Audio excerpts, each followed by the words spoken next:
Hey everyone, I'm Ellison Morris. You're watching NBC News Now. Washington, D.C. on edge, security beefed up. Threats of yet another attack on Capitol Hill today.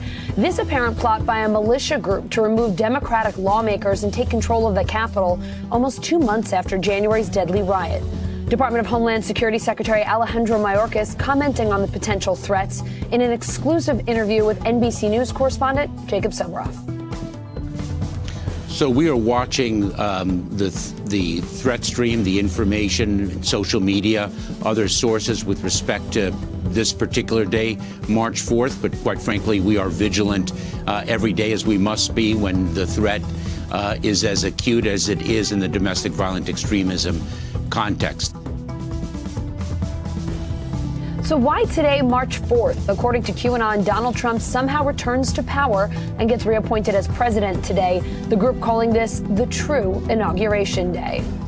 House Democrats not taking any chances, canceling today's legislative session. The Senate sticking with its schedule, working on President Biden's nearly $2 trillion COVID relief bill. NBC News learning a final vote could come by the end of this week. We will start today with those security concerns in Washington, D.C. MSNBC anchor Yasmin Vasugian is there. Yasmin, Capitol Police say they have intelligence showing a possible plot to breach the Capitol by an identified militia group today. How credible, how concerned are they about that threat? Very concerned, very credible. It seems as if the chatter wasn't as targeted as it was before January 6th. Not as planned out as it was before January 6th, but nonetheless, I believe that this threat was incredibly credible leading up to March 4th, so much so that they had to increase security throughout the Capitol Hill area. As you can see behind me, I mean, there's a fortified fence. This thing began to be put up, began to be erected around January 7th after the insurrection here. When I was here for the inauguration, this was completely in place. The barbed wire fencing on top of it was completely there as well. Let's flip around here a little bit. You can see this business, Bank of America, right? Burrito Brothers right next to it.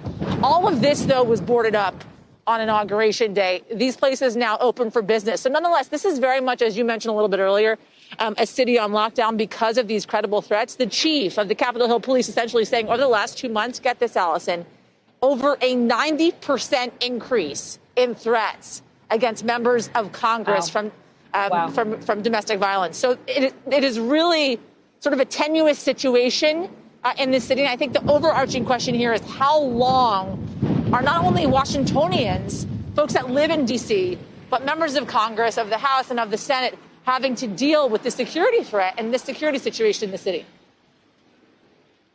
Yeah, Yasmin, do we have any sense of how long these extra security measures will be around? How long there will be an extra police, if not National Guard presence there in D.C.?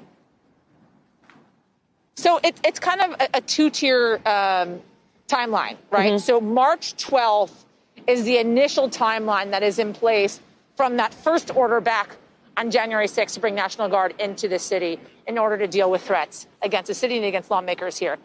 Our understanding now from our NBC reporting is that now the Department of Defense has a request in from Capitol Hill Police to extend the presence of National Guard over a certain amount of days. The amount of days, we don't necessarily know. The Washington Post is reporting that could be 60 days, which would take us into May. So think about that, into May. If the Department of Defense approves this, that means National Guard could be in place in this city until at least May.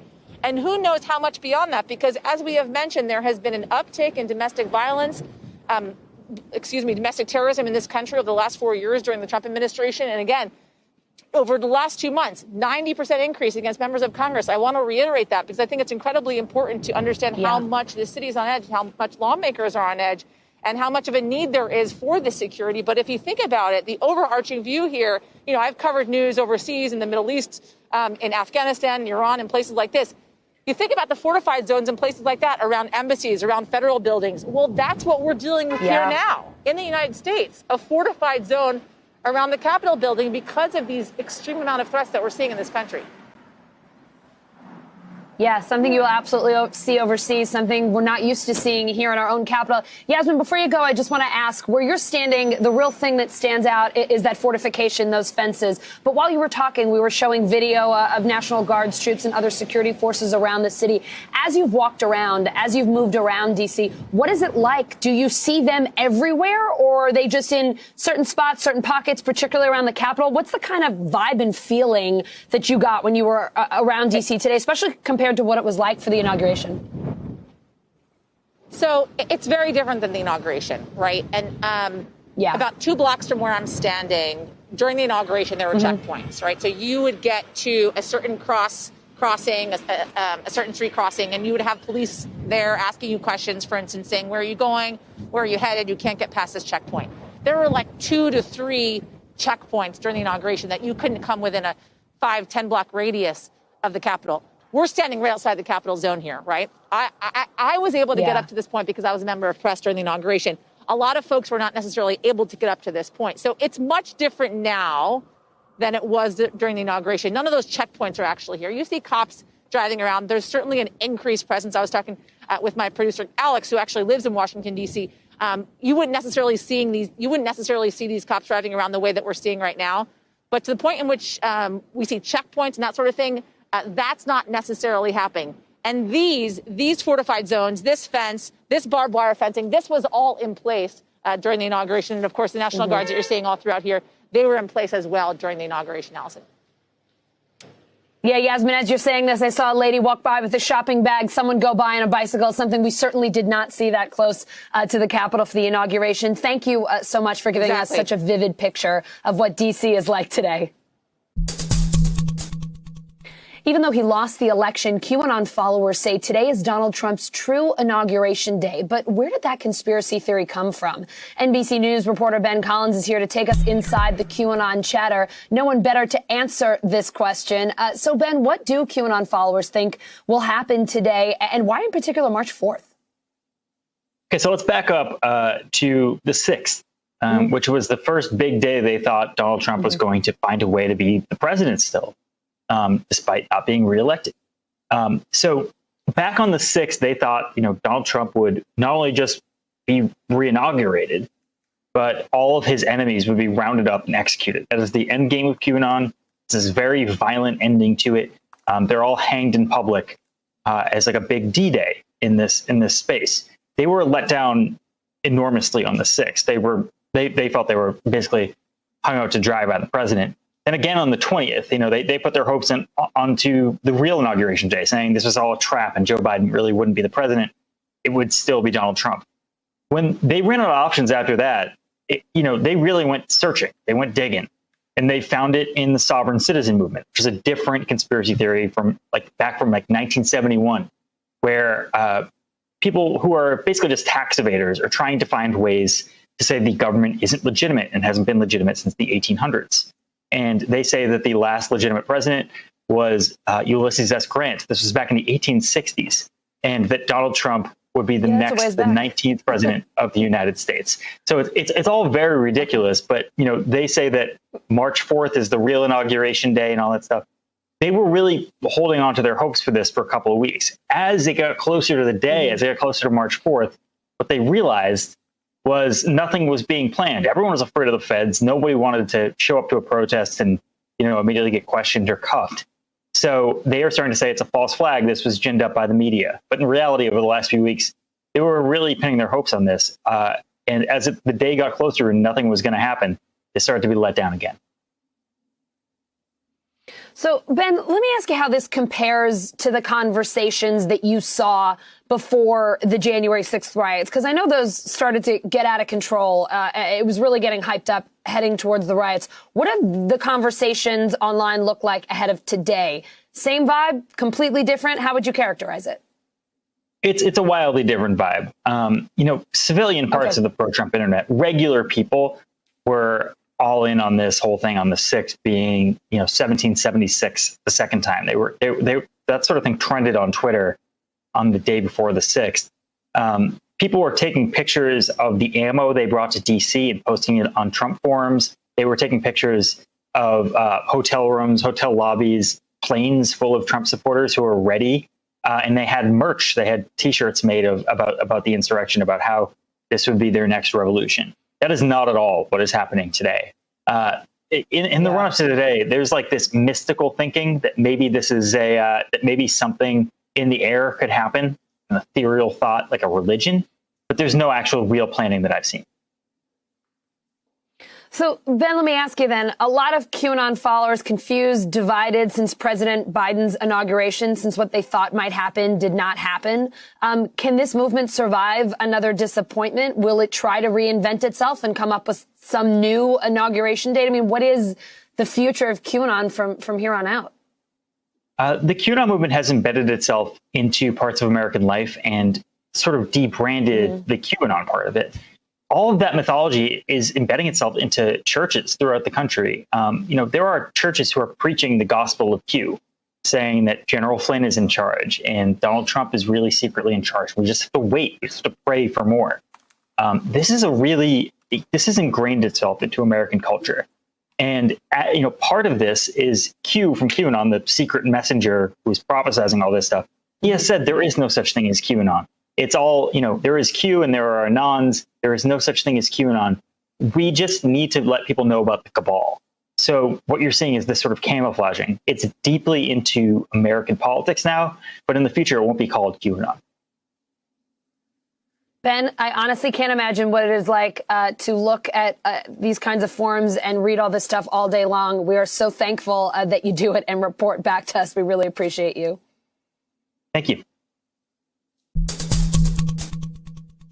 The Senate working with heightened security at the Capitol today, hopefully voting on COVID relief, but there might be a new delay from the Republicans.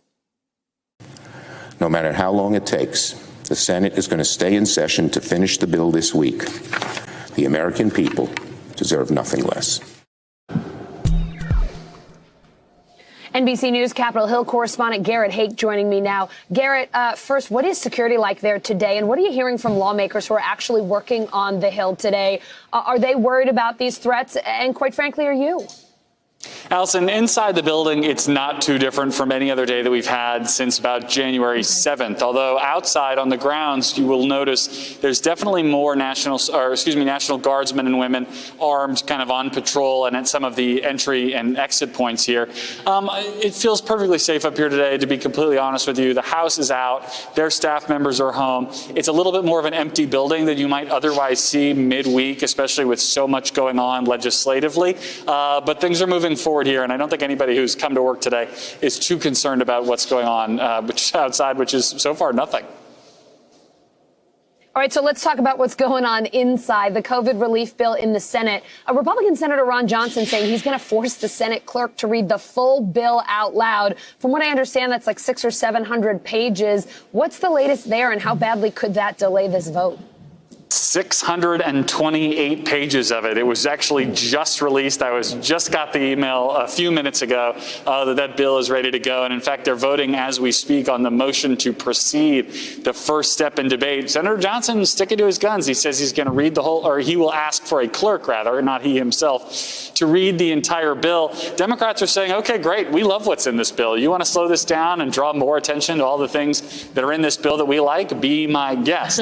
Now, that said, it could take 8, 9, 10 hours for a clerk to get all the way through all 628 pages. So what you're looking at really is a very late night / early Saturday morning, potentially, for a final Senate vote on this bill. Garrett, the House passed its voting rights bill late last night. Today, Speaker Pelosi called that bill a giant step for democracy, one that literally has the late Congressman John Lewis's handwriting all over it. Take a listen. Legislation is there to protect the right to vote, to remove obstacles of participation. H.R. 1, for the people. For the people, the first 300 pages were written by John Lewis to remove voter suppression tactics from our political system. Garrett, no House Republicans voted for that bill. What is it up against in the Senate? it's up against a similar wall of united Republican opposition. And perhaps in this case, it's even harder to see how this would get Senate Republican votes, because Mitch McConnell, the Senate Republican leader, the minority leader now, has been such a vocal opponent of bills like this his whole career. I mean, this was someone who made his bones fighting against campaign finance reform laws when he was a junior senator up here on the Hill.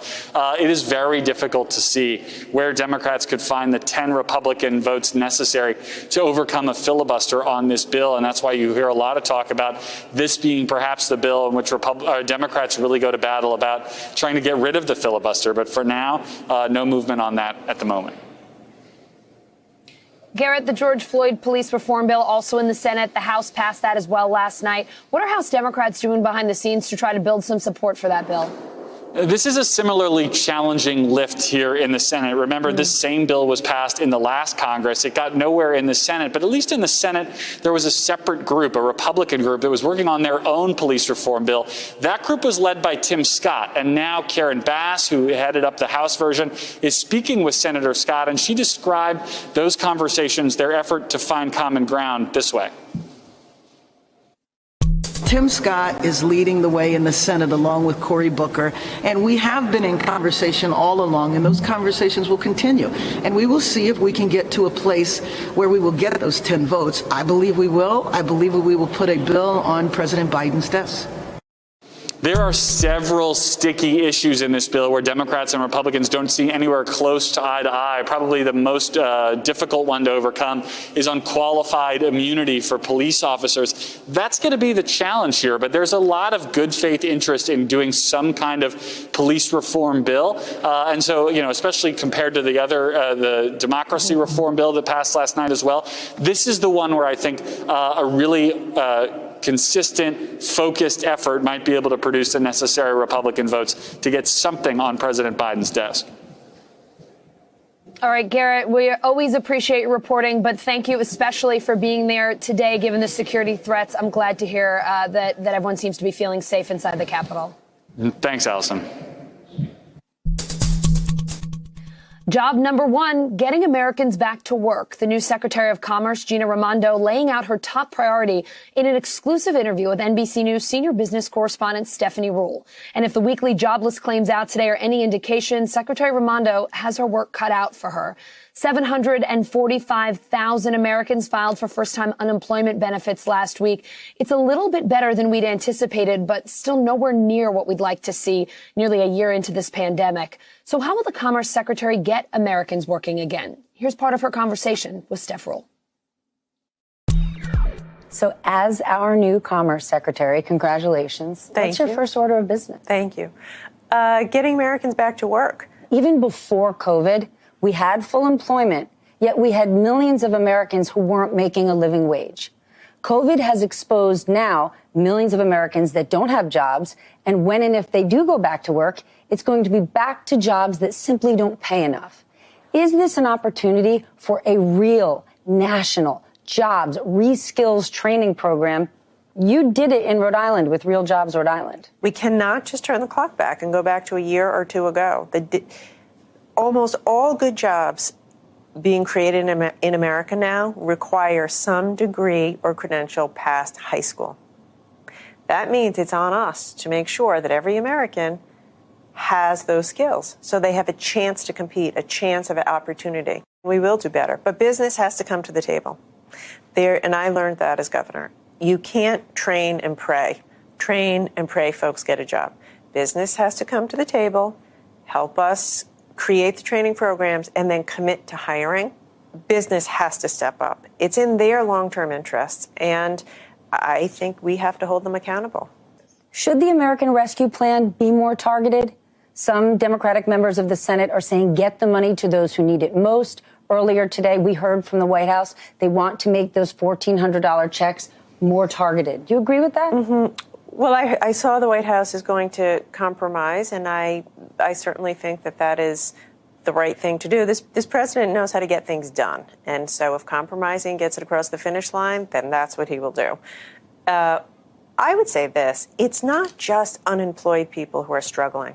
There's a lot of middle-class people who are struggling, a lot of people with jobs who are struggling.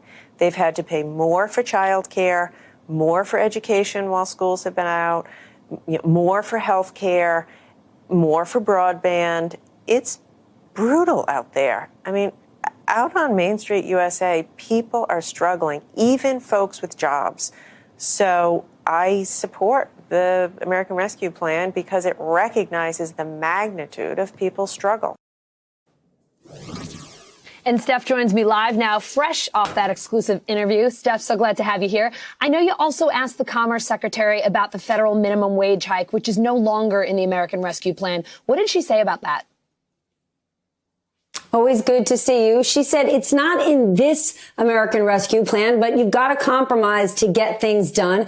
Remember, it was the parliamentarian who said it couldn't be part of the plan moving its way to the Senate. However, in no way should anyone believe this is not a commitment from our current president. The Biden administration absolutely wants to make efforts to raise the federal minimum wage because it's not just about people being unemployed, Allison.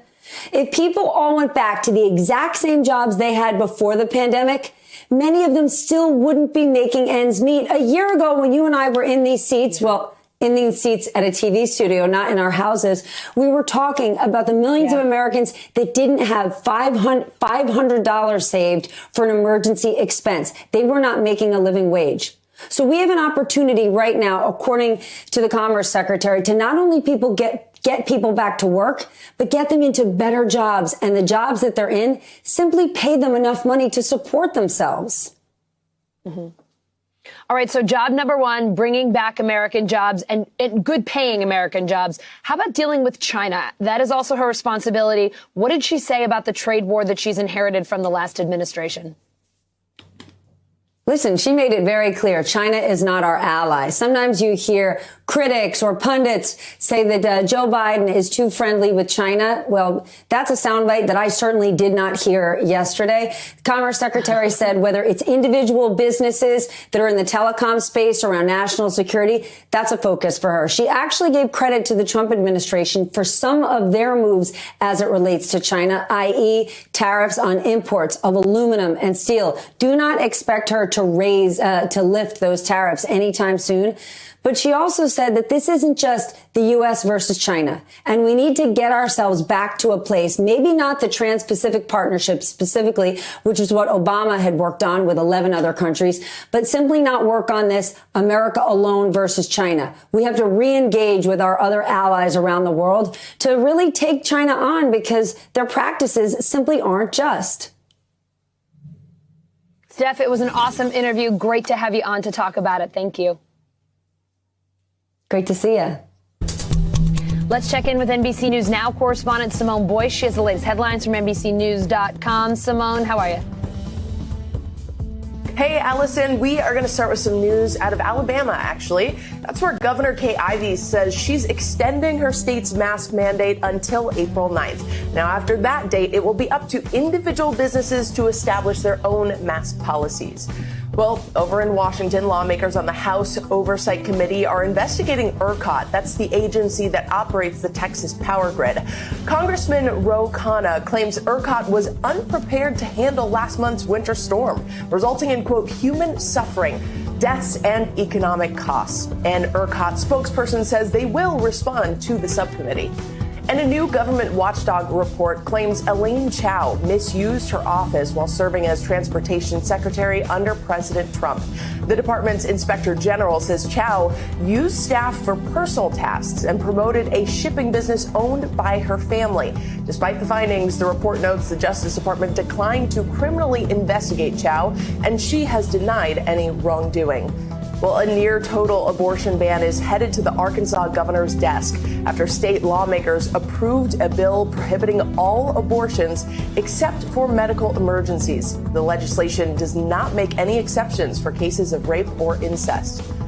And a prototype for the SpaceX Starship appeared to land successfully yesterday until it burst into flames. SpaceX didn't immediately comment on the explosion, though CEO Elon Musk optimistically tweeted, quote, Starship 10 landed in one piece. He hopes Starships will send people to the moon and Mars one day. And hopefully before then, they will work out all the kinks. Allison, back to you.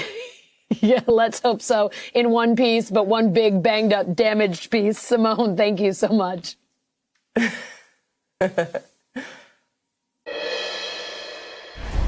President Biden talking infrastructure with a group of bipartisan House lawmakers today and planning his first formal press conference in the next few weeks. NBC News White House correspondent Monica Alba joining me now from Washington, D.C. So, Monica, what have we learned? What more can you tell us about President Biden's plans for his first press conference?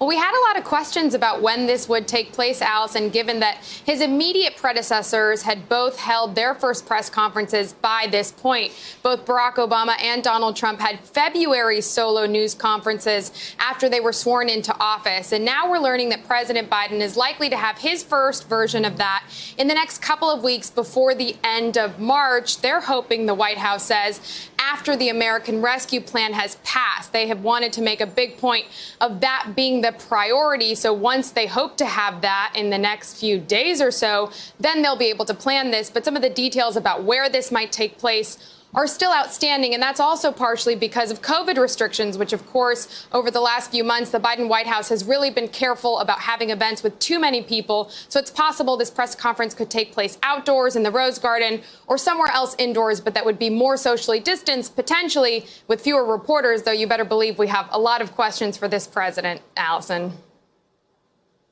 Absolutely. Maybe fewer folks, but not fewer questions, that's for sure. Monica, Vice President Harris, Transportation Secretary Pete Buttigieg were at that infrastructure meeting today. Tell us more about it. What was on the agenda?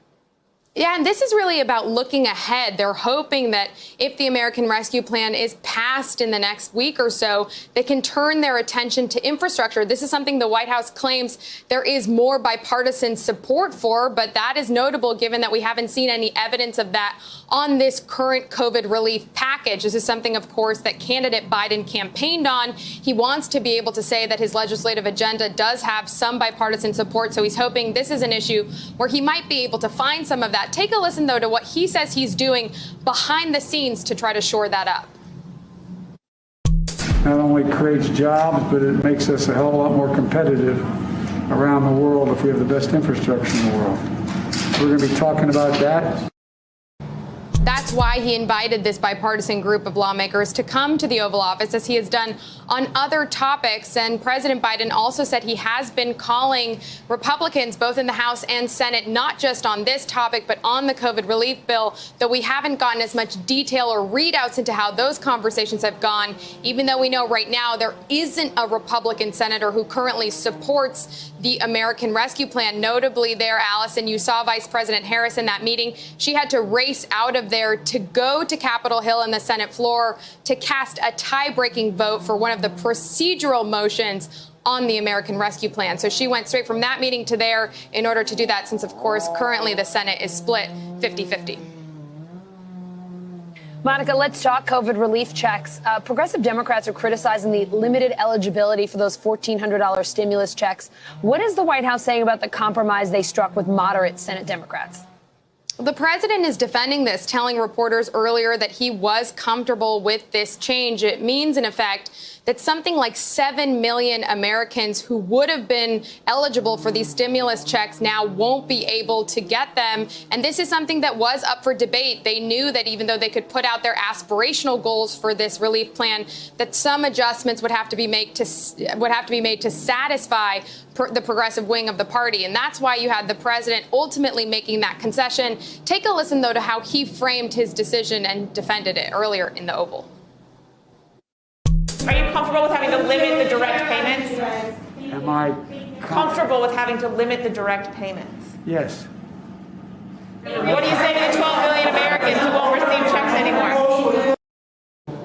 He didn't answer that second question there, Allison. He said because he couldn't hear it. So we don't know yet what the president's exact response would be to that. But he has stressed this entire time it's about urgency and it's about the need now. And if this is something he says that can get the ball across the finish line sooner, then he's all for it. Because, of course, they're also eyeing mid-March, which is just around the corner here, because that's when millions of Americans will also then have their unemployment benefits run out. So this is a calculation the White House is making to say we need to get this advanced and we need to do it with incredible urgency. So we're willing to make a couple of sacrifices along the way, Allison. Yeah, hard to believe, Monica. They just have 10 or 11 days to go here until mid-March is upon us. Monica Alba covering the White House. Thank you so much. There is a growing backlog of unaccompanied migrant children in Border Patrol custody, according to new data obtained by NBC News. Over 1,700 children were in custody as of Tuesday, more than 600 of them held for over 72 hours, which is the legal limit. Some of the kids not yet 13 years old. NBC News correspondent Julia Ainsley joining me now. Julia, the Biden administration does bear some responsibility for this growing backlog. Tell us what's going on here. That's right. I mean, what we're looking at here is a backlog in this system. From this point in Border Patrol custody, they're supposed to go to Health and Human Services and then be released to live with a sponsor or a relative. But right now, they haven't been able to get those facilities, as Health and Human Services facilities, online fast enough to take in all these children. So we're seeing them in a backlog. And the fact that they're staying over 72 hours, it's a very crucial time period because that is the legal limit. Children are not supposed to be in those conditions over 72 hours, and even that long is very hard. These are not places that were built for children. When they go to Health and Human Services, they have their own bed, they can attend school, they can play outside, have at least more of a routine. But when you get into these overcrowded conditions for children in these facilities, it can get very dangerous. As we know, in 2019, there were children who say they didn't have a place to sleep. They were sleeping on the concrete when it got so crowded there. So there is some responsibility there, but I would say they really do turn to the Trump administration's policies that led to a lot of this, that they shut down a lot of those Health and Human Services facilities, and they turned away so many children under the kind of the idea that it was protecting the United States against COVID-19. Now the Biden administration reversed that policy. They're letting in the children, and they say that there's a lot of just, pent up children and grief and disappointment in this system. And that's what we're seeing spill over now into the United States and create this surge, really. Julia, does the Biden administration plan to hold Trump-era officials accountable for those policies, like their family separation policy?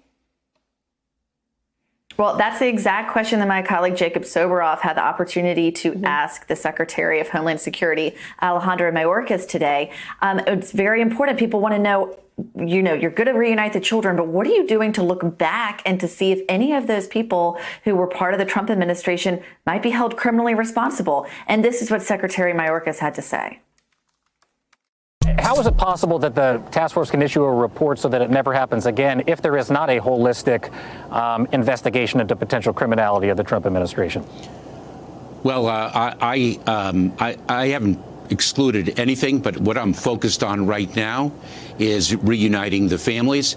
And in terms of not happening again, our intention also in the task force, after the reunification of the families, after restoration of the families to the best of our abilities and as fully as the law permits, is to build institutional safeguards to make sure it does not happen again. And that includes financial restitution, mental health services to the families?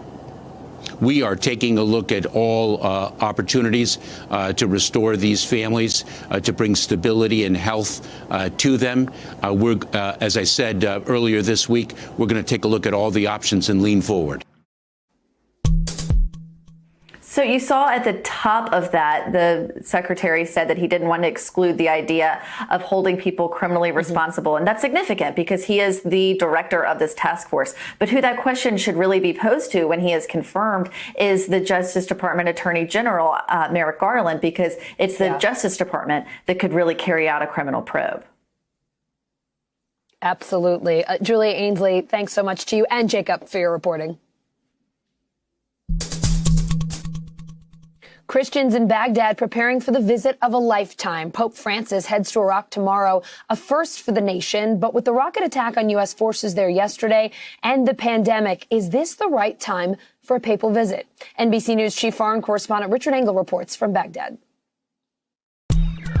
Allison, this is one of the churches here in Baghdad that Pope Francis is expected to visit when he arrives in this country tomorrow for a historic 4-day tour. And last-minute preparations are still underway. They are repaving the streets along the route that he will take. They just repainted the curbstones here in front of the church. Extra security is being brought in, some of it obvious, some that people will not be able to see, because this visit comes at a time of increased tension.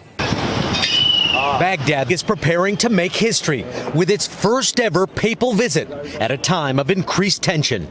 Pictures line many streets of Pope Francis next to the Shiite Grand Ayatollah Ali al-Sistani, who he's scheduled to meet. But mostly the Pope's visit is aimed at supporting Iraqi Christians who have been leaving the country where they've lived for nearly 2 millennia in droves because of civil war and persecution by Islamic extremists, including ISIS. At Baghdad's St. Joseph's Church, this visit is seen as recognition of the hardships the community has endured. Pope Francis is coming to his sons. He will come to all Iraqis, not just for Christians. But this is an especially dangerous time. Rockets have been flying. The Pentagon suspects Shiite militias fired 10 rockets at a U.S. airbase in western Iraq yesterday. The AP reports they were launched from this truck. No U.S. troops were killed, but an American contractor died of a heart attack while sheltering. We're identifying who's responsible, and we'll make judgments from that point. The rocket attack is widely believed to be revenge by Iranian-backed militias for an airstrike President Biden ordered on them last week. The militias have recently intensified their attacks on U.S. personnel. The Pentagon didn't rule out further strikes. I'm not prepared to speak to potential future responses. No one here wants to see this escalate. Certainly not Iraqis, now facing a pandemic, tit-for-tat U.S. and Iranian violence, and preparing for a visit like never before. It's unclear how many Christians remain in Iraq. There hasn't been a census taken here for years. There used to be around 1.5 million, but priests estimate the number has dropped to 200,000 to 300,000. And the community hopes that this visit by the Pope will encourage Christians in Iraq and across the Middle East to stay. Microsoft says China hacked into Exchange, its email and calendar server program, and now the U.S. is issuing a rare emergency order to all government agencies. Download the latest Exchange software update by noon Friday. CISA, the Cybersecurity and Infrastructure Security Agency, issuing that directive. NBC News reporter Kevin Collier joins me now. Kevin, tell us more about this Microsoft hack. What do we know about it so far? Hey, Allison. So hackers say that Microsoft says that hackers that are working for the Chinese government put together a fairly comprehensive campaign to hack into Exchange, which is the program that Microsoft uses that lets companies run an email server of its own and calendar for its own employees.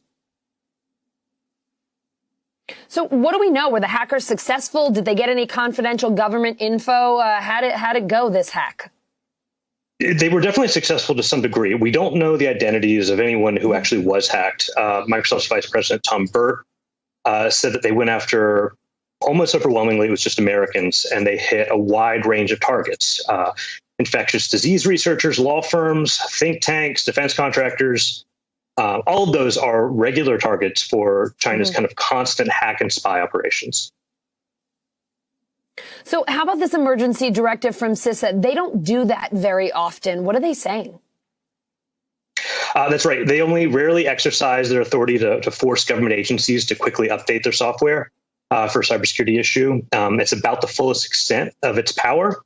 I was talking last night with its previous deputy director, and he said that when the agency issues these kinds of mandatory directives, they're meant to serve not just as an effort to shore up the government's own cybersecurity, but meant to be a public warning that, yes, this is extremely serious. What do we know about the group behind the hack? What else can you tell us about them, and how is China responding here? Well, we know very little about them as an actual actor, but it fits very much right in line with what we know about Chinese state-sponsored hacking in general. They found multiple unknown vulnerabilities, chained them together. That's something China's done before. They went after disease research, military research, insight into U.S. politics and law. That's something that they do all the time. They spied pretty extensively, but we don't have any sense that they were trying to disrupt anything. It seems purely espionage, unlike, say, Iran or Russia, which they sometimes do that. So again, this is very much in line with what we expect from Chinese hackers. So as you were saying, telling our viewers what Exchange is, I was nodding my head thinking, sure, we all use Microsoft email here at work, and so many of our viewers do. So what should they know? Is this hack affecting personal and business accounts, and is this something that the average person should be worried about? Right. I mean, your personal account is probably safe, but if your business runs Microsoft Exchange, it absolutely needs to update to the latest version immediately. That's the only way that you can have some assurance that this campaign won't affect you. Kevin, thank you so much for visiting us here on News Now. We'll hope you'll come back again. Of course. Thanks, Allison. 18 days. Some residents of Jackson, Mississippi, without running water for 18 days. Winter storms did a number on the capital city's aging water pipes. People there saying they can't bathe, cook, or wash their dishes. Forget about drinking from the tap. NBC News correspondent Morgan Radford is in Jackson with the latest. Allison, we're here at a local high school in Jackson, Mississippi, where you can see these National Guard tanker trucks that were brought in to bring in the water. And this is because the people here in Jackson have basically been waking up to a nightmare every single day for almost 3 weeks now. There are nearly 200,000 residents here in Jackson who still do not have drinkable water, and thousands who don't have any running water at all. That's why you're seeing donations like these cases of plastic bottles of water just to help people get by. People who have been having to put buckets out just to collect rainwater, and now they're using bottles like this to do their daily basic necessities, like brushing their teeth and washing their hands. Take a listen to what some of them told me. So this rainwater came on Monday, and I had been praying for the rain so that I wouldn't have to go to distribution sites to collect water. And so you brought these buckets out to actually collect water from the rain? To collect water from the rain, yes, ma'am. And what do you do with this water once the rainfall comes? So I take the smaller buckets and fill the larger buckets, and then I use a bucket to carry it in to flush the toilet. And so you're using this water to flush the toilet. Are you bathing with this water? This is only for flushing the toilet. Okay, and what are you washing your hands with and brushing your teeth with? I brush my teeth and wash my hands with bottled water. I put it in the microwave for a little while, and then I just pour it over the sink as a flow and wash my hands and brush my teeth that way. NBC News reached out to the governor's office several times to get a response, but we still have not heard back. In the meantime, residents say they still don't have a definitive end in sight. They don't know when all water will be restored to everyone here in the city. Allison? All right, let's bring in State Representative Ronnie Cruup Jr., a Democrat whose district includes Jackson, the state's capital city. Representative Cruup, thank you so much for being with us. This is the third week that thousands of people in Jackson are without running water. I understand your family was among them. Tell us how bad the crisis is there. And I think the number one question everyone has, when will that water be back on? Well, thank you for having me this opportunity to be able to talk about this issue. It was pretty bad. You know, it's a humanitarian crisis right now that we're going into our third week with no running water, and we really don't know when it's going to end. People are still trying to get water, bottled water out. People are still trying to find hotel rooms and to shower and bathe and just have the basic necessities of life. And so we take water for granted so many times, but we can definitely see now we've experienced water is definitely a necessity that we need. Yeah, you go without it for 16, 18 days, and you'll appreciate water more than ever. Let me ask you about the situation there in Jackson. I understand more than a quarter of folks in the city live in poverty. The city is more than 80% black. The Daily Beast reporting that residents without water are noticing that this crisis is hitting in the South and the West the hardest, leaving the predominantly white part of the city relatively unscathed. Jackson has a history of infrastructure problems. So let me ask you, what is happening in your state's capital city? Is that what you are seeing there? Yeah, you know, we've always had infrastructure issues over the years. I've lived in Jackson all of my life, and the sad reality is, going a couple of days without water is nothing new after a major winter storm. But this is the first time we've had it go for this long. We've never had this long experience going, like I said, in our third week now. Usually we'll go a day or two for boil water notices and things of that nature. But, this has really put a real burden on a lot of Jacksonians. A lot of people are already in poverty and people can't afford the basic necessities. A lot of people don't have vehicles to even get to the water spots. So we're trying to really rally the community to get behind, to go and deliver water to senior citizens and everything that the basic folks really need. So people have really been stepping up in the community, churches, businesses, politicians, everybody. Our community is really just rallied together to take care of our basic needs here in the city. Are you seeing, though, that Black and brown communities in Jackson are being affected by this more so than white communities? Yes, I will say that I definitely see that Black and brown people are being affected more, but a lot of that has to do with, the economics. A lot of, there's a lot of poverty in the West and South Jackson part of town. Jobs have left, a lot of businesses have left. And so that's why people are really affected. And so, but like I said, we do a lot to take care of our citizens, from our church, from our businesses that are still here located. We got some resilient people. And so we're not going to try to play the race card on this one. What we're going to try to do is making sure that people have what they need and just try to help bring our economic basis up. We need jobs. People need health care, all of those things. And so that's what we're really searching for.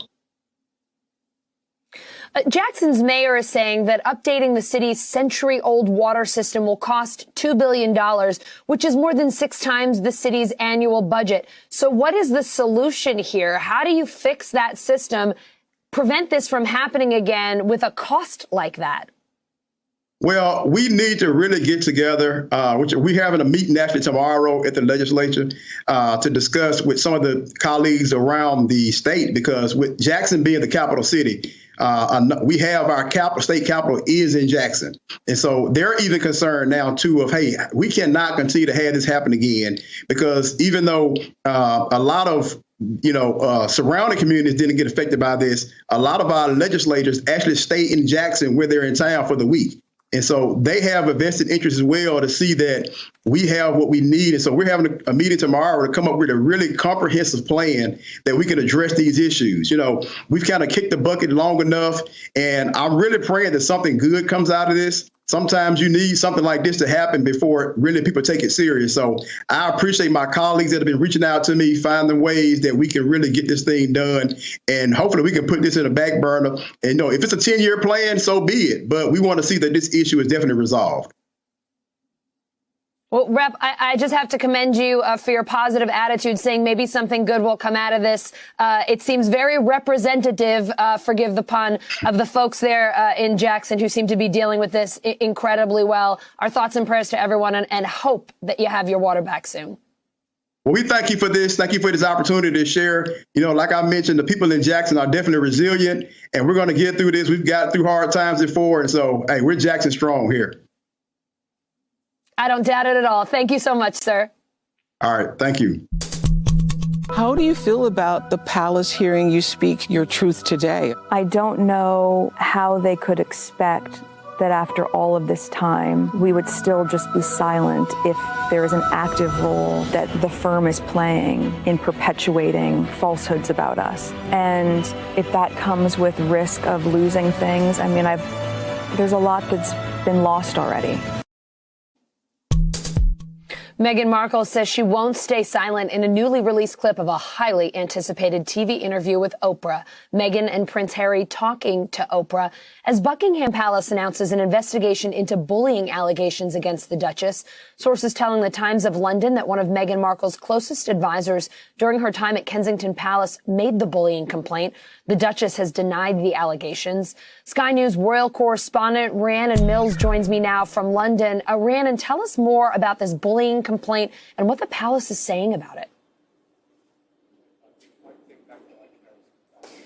Well, this has been part of the unbelievable fallout that we've had just from seeing those promo clips for that big Oprah interview that we know is going to take place on Sunday night. And as a result of those clips being played earlier in the week and suggestions that Meghan was, well, Oprah says, were you silent or were you silenced? As a result of that, palace employees went to the Times newspaper here in the UK to try and put their side of the story across and made suggestions that Meghan actually had unfairly treated some members of staff, suggestions that she'd even bullied some of them. Of course, these are allegations that she denies, very serious allegations within the palace.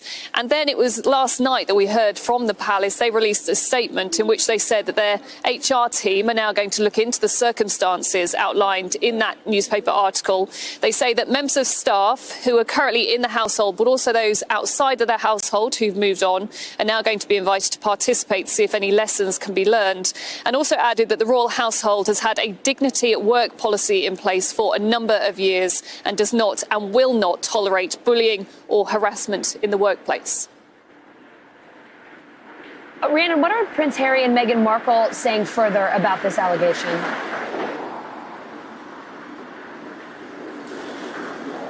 Well, these, of course, are very serious allegations, and the newspaper were told by Harry and Meghan's lawyers that actually this was a smear campaign that they suggested was actually being orchestrated by the palace. They also added in a statement that the Duchess of Sussex is saddened by this latest attack on her character, particularly as someone who's been the target of bullying herself, and is deeply committed to supporting those who've experienced pain and trauma. And I think that's what's going to be particularly interesting in this interview when we finally see it in 3 days' time, is how far are Harry and Meghan going to go when it comes to criticising those within the institution. Of course, we've heard that claim already from that clip that we've had today, where she blames the firm for spreading those mistruths and untrue stories about her. I think any suggestion that they were maybe going to be subtle or hold back in their criticism certainly aren't going to play out. I think they are going to tell us exactly how they feel about the institution, but it seems possibly also about members of their family. Yeah, no subtlety at all there, that's for sure. You are, of course, standing outside St. Bartholomew's Hospital. The palace saying today that 99-year-old Prince Philip, Harry's grandfather, of course, recovering from surgery for a heart condition. We know the prince has been in the hospital for a few weeks now. What's the latest on his health? Yeah, so hopefully some good news. We now know that Prince Philip had a procedure to treat a heart condition that he's had for a number of years now. The palace say that he's responded well to that, but also adding, as you'd expect, because he's 99 years old, that he will stay in hospital for a few days. Of course, the Queen's husband being in hospital for such an extended length of time is going to be a huge worry. People have criticised Harry and Meghan for doing this interview around the time that his grandfather is so unwell. But I think members of the royal family will all be sitting on the edge of their seats when we finally see that interview on Sunday night. Absolutely. Rhiannon Mills with Sky News, thank you so much for being with us. Hey, NBC News viewers, thanks for checking out our YouTube channel. Subscribe by clicking on that button down here, and click on any of the videos over here to watch the latest interviews, show highlights, and digital exclusives. Thanks for watching.